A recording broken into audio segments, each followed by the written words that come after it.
یہ وہ واحد صحابی ہے جو گواہی ایک دے تو دو لکھی جاتی ہے۔ حضرت ابو خزیمہ کہتے ہیں نبی پاک صلی اللہ علیہ وسلم نے نا گھوڑا خریدا ایک یہودی سے۔ ذرا محبت کی بات دیکھو، حضور تھے یا وہ یہودی تھا؟ سیاستہ میں حدیث ہے، نبی پاک صلی اللہ علیہ وسلم گھر چلے گئے، فرمایا پیسے لا کے دیتا ہوں۔ پیچھے سے یہودیوں نے کہا تو نے سستا بیچ دیا۔ نبی پاک پیسے لے کر کے آئے تو حضور نے کہا پیسے رکھو گھوڑا دو۔ کہنے لگا کون سا گھوڑا، کیسا گھوڑا؟ میں نے تو بیچے نہیں۔ کی آخی جائے جیڑا مر جائے یا مکر جائے او دا کوئی حل ہے؟ اس نے کہا کون سا گھوڑا؟ حضور نے فرمایا گھوڑا تو نے بیچا، میں نے خریدا، پیسے رکھ۔ کہنے لگا کوئی گواہ ہے تو دے۔ ایک بندہ بھی کہہ دے، اب گواہی کون دے؟ وہاں تو تھا ہی کوئی نہیں۔ رش لگ گیا، اپنے بیگانے سب جمع ہو گئے۔ حضرت ابو خزیمہ پیچھے کھڑے تھے، دونوں ہاتھ اونچے کر دیے، کہنے لگے سونیا میں گواہی دے پائی، میں دیتا ہوں نا گواہی، میں دیتا ہوں گواہی۔ جب بات کر دی تو یہودی کی بات پوری ہو گئی۔ نبی پاک صلی اللہ تعالی وسلم نے پیسے دیے، گھوڑا لیا، سب لوگ چلے گئے، کیونکہ اس نے کہا تھا ایک بندہ کہہ دے تو دے دیتا ہوں۔ حضور نے سیدنا بلال حبشی سے کہا گھوڑا لے جا کھار، اور شارحین نے لکھا ہے، شارحین نے، کہ نبی پاک نا لوگ چلے گئے تو حضور نے نا حضرت خزیمہ کے یوں گلے میں ہاتھ ڈالا، اور حضور ساتھ ساتھ جل رہے، ساتھ ساتھ، اور مسکرا کے فرمانے لگے یار تو نے تو دیکھا ہی نہیں تھا، اور گواہی کیسے دے دی؟ تو تے تھا ہی نہیں۔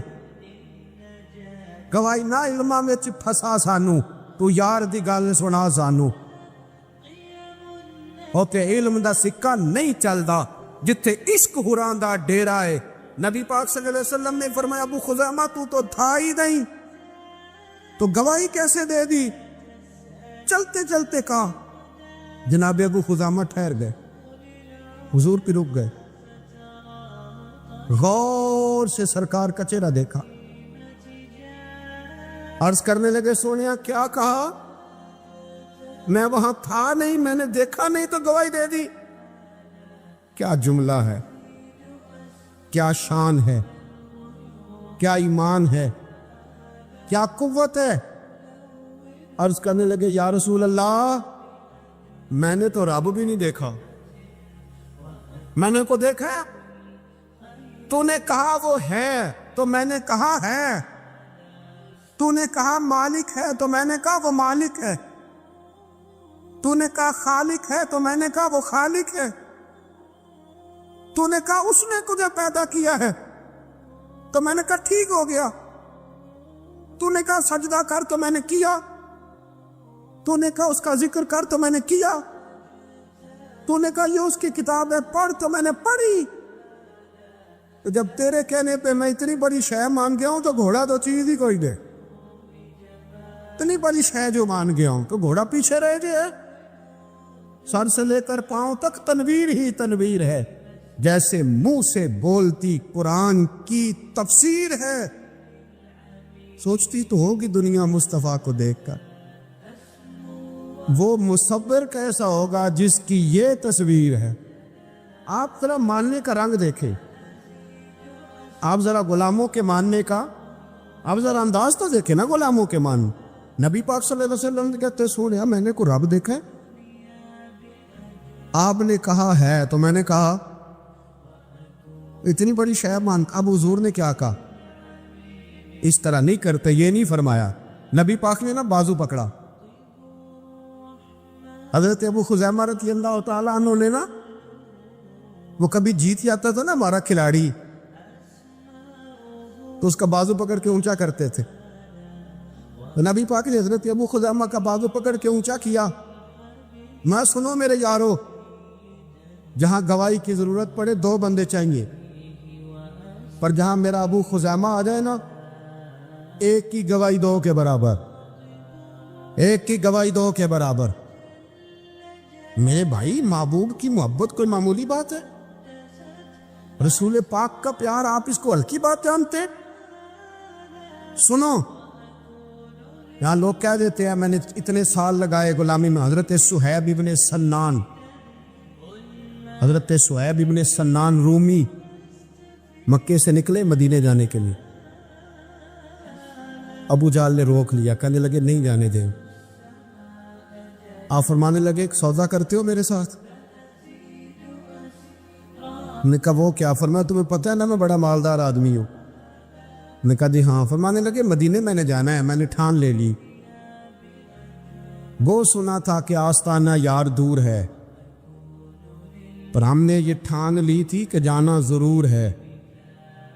اور موقوف طور پر ہی نہیں جلوائے دید کچھ, ہوش اڑ گئے جہاں پر وہیں کوہ طور ہے. بس ہوش اڑ گئے جہاں پر وہیں کوہ طور ہے. تو آپ فرمانے لگے میں نے مدینے تو جانا ہے, اگر روکو گے تو میں پھر تلوار نکالوں, ٹوٹ گئی تو تیر نکالوں گا, ختم ہو گئے تو نیزہ چلاؤں گا, مدینے میں جا کے رہوں گا. جنوں ویکھ کے ٹھر دیاں اکھیاں نے, جنوں ویکھ کے ٹھر دا سینہ ہے, ربا تیری ساری خدائی چ ایک ہی تے شہر مدینہ ہے. اور میں جانا میں نے ضرور ہے, یہ پاک ہے, سودا کر لو.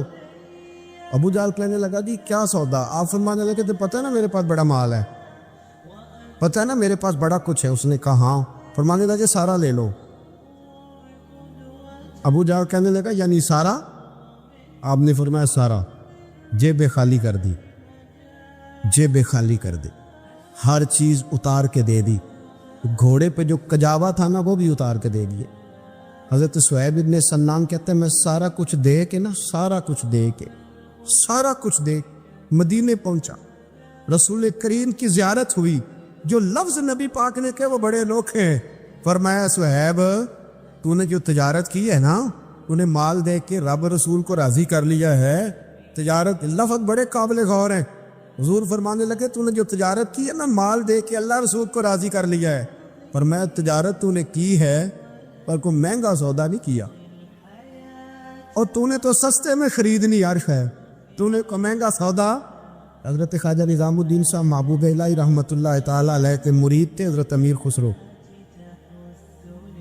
تو بابا صاحب کے جوتے آپ نے اپنے ایک شخص کو دیے تحفے میں. خواجہ نظام الدین صاحب جوتے تحفے میں دیے.